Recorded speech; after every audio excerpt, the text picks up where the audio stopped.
Good morning and welcome. I'm Miss Grew, a fourth grade teacher with the Gulfport School District. Today, we're going to be talking about generating a number or shape pattern that follows a given rule.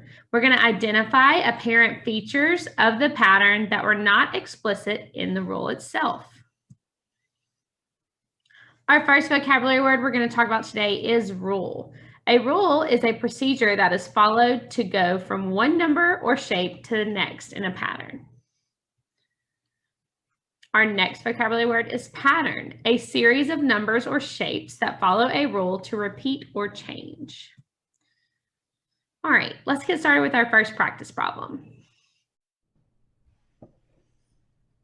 So looking at our first practice problem, what are the next two numbers in the pattern below? Our numbers are 1, 7, 13, 19, 25. And we have to figure out what the next two numbers in the pattern would be. So taking a look at our first number, we want to ask ourselves, what can we do to 1 to get it to 7?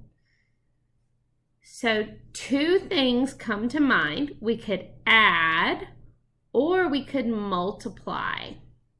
What could we multiply 1 by to give us 7? We could multiply by 7. So let's try that first. So we're going to write 1 times 7 is 7. So now we're going to use that same rule on the next set. Is 7 times 7 13? No, it's not. So we have to start back over. And who remembers what the two things we said? We said multiplication and addition. Very good. All right, so we ruled out multiplication. What could we add to 1 to get to 7? Very good. 6. So we're going to put plus 6 up top. Now, 1 plus 6 is 7. Is 7 plus 6 13? Yes, let's keep going and see what we get. 13 plus 6 is 19. 19 plus 6 is 25. So now in order to figure out what our next number is going to be, we're going to do 25 plus 6. What is 25 plus 6? 31. Great job. So I'm going to put 31 on the blank right here. And then I'm going to do 31 plus 6. And what is 31 plus 6? Very good. 37. Awesome job.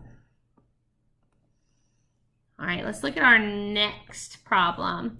Start with the number 4. Use the rule add 4. Write the next 4 numbers in the pattern. Okay, so let's break our problem down. Let's go with our first step. Start with the number 4. So I'm going to write the number 4 down. Put a comma. Use the rule add 4. So I'm going to put my add 4 up top. I've done that part, and now I need to write the next 4. So I'm going to draw 4 blanks so I don't forget how many numbers I need to put down. All right, so now we're going to do 4 plus 4 is 8. Very good. And then I'm going to do the same rule again. Add 4 more. 8 plus 4 is 12. 12 plus 4 is 16. And 16 plus 4 is 20. Awesome job. Okay, let's try our next one. Now we're going to start with the number 3. So let's go ahead and write that down. Our rule this time is multiply by 2. So we're going to put times 2 up top.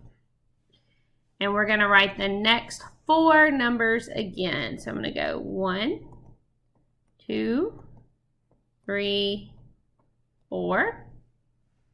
All right, what is 3 times 2? 3 times 2 is 6. Okay, now I'm going to do the same thing again. I'm going to put my rule up top. 6 times 2 is 12. Great job. All right, put my rule up top again. 12 times 2 is 24. Awesome job. Remember, when we multiply by 2, we're doubling that number. Put my rule up top. 24 times 2 is 48. Great job.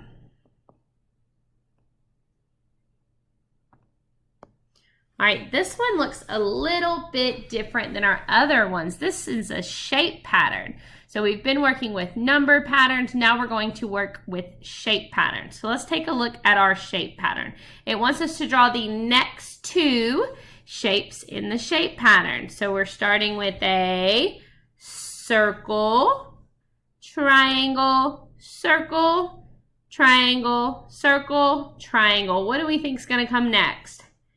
Very good. A circle. Okay? And then what would come next? A triangle. Now, let's talk about what the rule in this pattern is. Now, we know it goes back and forth between circles and triangles, but what also do we know about those shapes? When we're describing a shape, what do we normally talk about? We talk about the sides, right?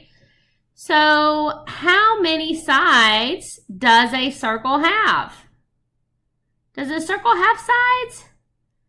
No, no sides. And then what about a triangle? How many sides does a triangle have? A triangle has 3 sides. Very good. So, what would be a way that we could alternate, or that we could say the pattern alternates between?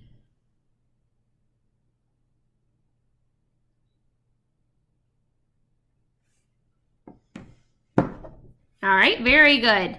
No sides, 3 sides. No sides, 3 sides. No sides, 3 sides. Awesome job.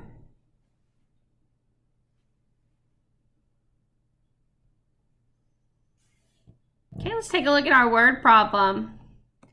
Sarah drew a shape pattern that goes back and forth between rectangles and ovals. What are 2 other ways that you can describe this set of shapes? Okay, so one thing that I like to do, if it doesn't give me a picture, I like to draw one. So we're going back and forth between a rectangle and an oval. Rectangle and an oval. Rectangle and an oval. So let's take a look at our shape and see what we could say to describe this pattern.